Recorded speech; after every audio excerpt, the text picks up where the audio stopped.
arkadaşlar, bax. Bugün gəlmişik Ağşəhərə. Daşı söküb yerinə alıb qoymuşuq. Oradan başlanır. Gəlir. Küləkdir, külək dağıdır.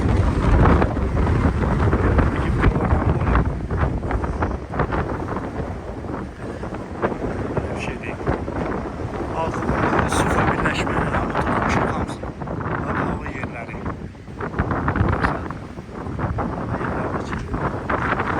Qəşəng səliqəli, sıfır birləşməklə qəşəng də bir şey aldım.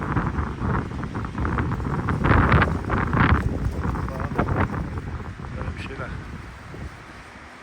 Allah, şovu da göstererek.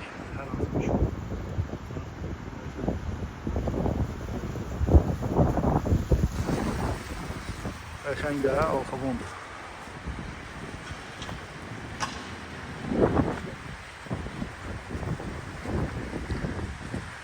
Kimə də alkabon lazım olsa, nömrəm var. 077 316 66 77.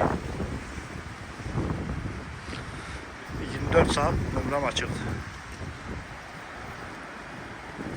Gəlib ölçünü götürüb, getir material töküb, vurub, artıq qalanı da yığışdırıb gedirik.